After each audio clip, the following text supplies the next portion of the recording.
புதன் ராகுக்கு அப்படியே ஆப்போசிட் புதன் கேத்து. இந்த புதன் கேத்து இருக்கிறவங்களுக்குலாம் பார்த்தீங்கன்னா, ரொம்ப ஞானம் இருக்கும். அவங்க பேசுறதெல்லாம் ரொம்ப பெரிய ஸ்காலர்ஸா இருப்பாங்க. அதுவும் ரொம்ப கடினமான படிப்புகள் அப்படின்னு சொல்றோம் இல்லையா?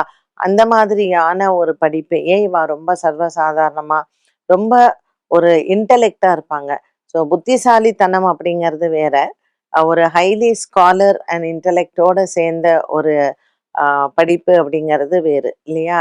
ஸோ அந்த மாதிரி இவங்கெல்லாம் வந்து மற்றவர்களை விட அந்த படிப்பாக இருக்கட்டும், இல்ல அவங்க வாழ்க்கை தரமாக இருக்கட்டும், ஒரு உயர்வான நிலையில இருப்பாங்க. புதன், கேதுல இருக்கிறவங்க. அதுவும் அது கன்னியில இருந்ததுன்னு வச்சுக்கோங்களேன், புதனும், கேதுவும் ரொம்ப பெரிய அடுத்தவங்களுக்கு ஒரு பெரிய மத குருவாக இருப்பாங்க.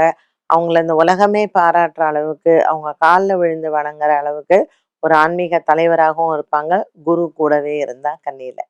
ஸோ புதன் வந்து ஆனா புதன், கேது கடகத்துல இருந்தா அது கொஞ்சம் அவ்வளவா நல்லது இல்ல. அதே மாரி உங்களுக்கு புதன், கேத்து காம்பினேஷன் மீனத்துல இருந்தாலும் அவ்வளோ நல்லது இல்ல. இது கன்னியில இருந்தா ரொம்ப விசேஷம் புதனும், கேதுவும். அண்ட் கூடவே குரு பகவானும் சேர்ந்திருந்தா இன்னும் அற்புதமான ஒரு கிரக சேர்க்கைன்னு சொல்லலாம்.